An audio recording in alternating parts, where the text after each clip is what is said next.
Now I talked a little bit about the different kind of shots.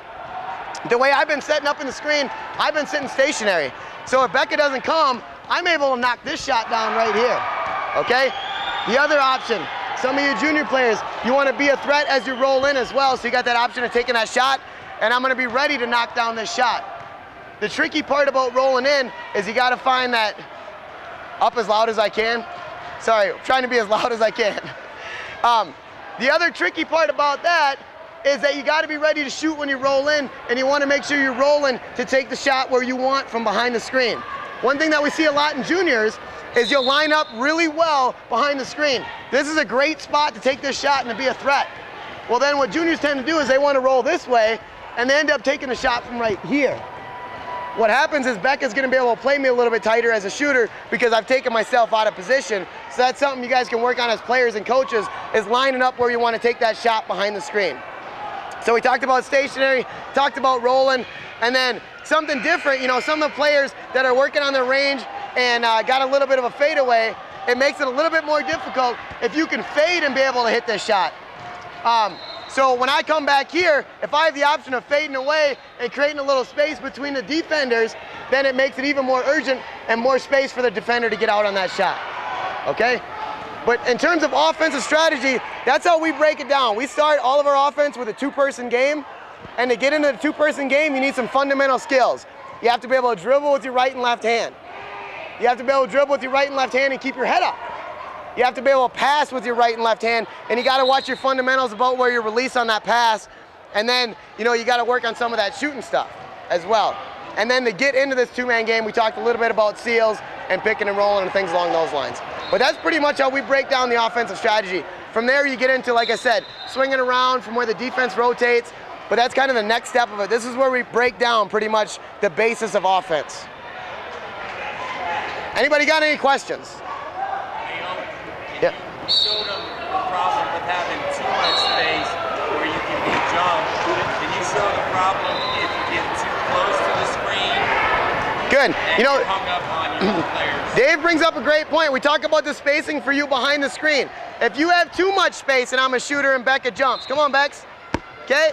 And Becca jumps. Now she's at the front of my chair. She's taking away our option to run a pick and roll. Bingo's gonna have to come, and we'll have to kind of mess around in terms of getting that two-man game started. All right? Go ahead, back.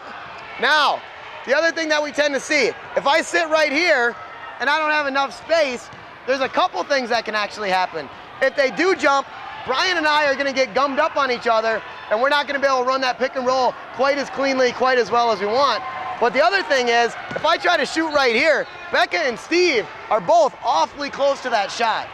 So that's where we're saying, as a coach and as players, you got to find that happy medium of where you want to set up behind that screen. Good. Anything else? Anything else? Questions? Yeah.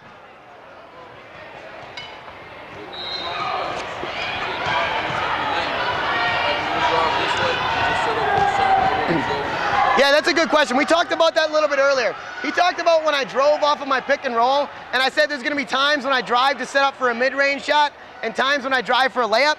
And usually the deciding factor for me is the size of that guy. Okay, because I'm a guard and it depends how hard I want to bring it into him. So if I'm afraid Steve's gonna alter my shots and play bingo at the same time, I want to have enough space to make the defense make a decision. The key about offense, you know, if I had to break it down into a one-sentence type deal, is you want to put the defense in a position where they have to make a decision. It's quite as simple as that. If I'm here and lined up, the defense has to decide if they're willing enough to give up wheel position to take a shot away from me. If we get in a pick and roll, Becca, come on and drive. I'm going to drive tight enough. Now I see Steve. Steve's got a little bit of height, and I don't have as much height. In that situation, I'm going to drive to this mid-range shot, square up and be a threat here. Instead of bringing it into Steve, where Steve, if I come here, Steve's gonna have a pretty good hand. He's gonna be able to play myself and Brian pretty well. So that's where you gotta make a decision as an offensive player. For me, in terms of coaching philosophy, I talk to my guys, I'd rather take a wide open 7-footer than I would a contested 4 or 5-footer. Does that make sense? So if I drive here, I have the option of squaring up here and having a wide open 8-footer. versus driving in and having this contested 4 or 5 footer. So that's kind of about your strategy as a player as well as your strategies as a coach. Great question. Anything I missed? Dave, anything we should touch on? Questions? Now's the time. How about individual drills or skills? We talked a little bit about those earlier. Any questions on things to work on? You know, you set goals for yourself is the biggest thing I can tell about individuals. So, you know, I said I come out here and I pick 7 spots and I won't be done until I beat all 7 spots. Maybe that isn't a realistic goal for everybody. But that's where we talked about, you know, there's a teaching session about goal setting. Find something that's reasonable for you guys that's gonna work out for yourself and for your team. And that's on coaches as well as players. Any other questions? Good. Well, as you get better at this two-person game and you put the defense in a position to rotate, you know, then you can start talking about swinging the ball around and where the open shot is. But I can tell you the basis fundamental offensive strategy is this two-person game right here in wheelchair basketball. So I appreciate everyone coming out.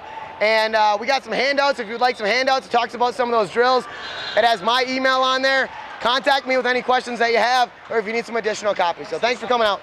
Something a little short about like team play versus one-on-one moves. Yeah, we talked about that all in two-person. Brian mentioned something about, you know, playing as a team versus playing one-on-one. And whenever we teach a game, I teach my players that if we have a two-person game going on right here, then we have 2 people working together.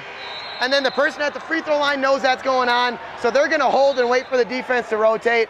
And the other side is ready to run that two-person game, also setting some seals to get in the paint. So we try to attack a defense as a team instead of one-on-one cuts, if that makes sense. And this is a great offensive starting strategy for attacking that as a team. Well, again, I just want to thank everyone for coming out. We appreciate you. Send me an email if you got any questions. I'll be around all week. You guys can pull me aside and talk to me. So thank you very much.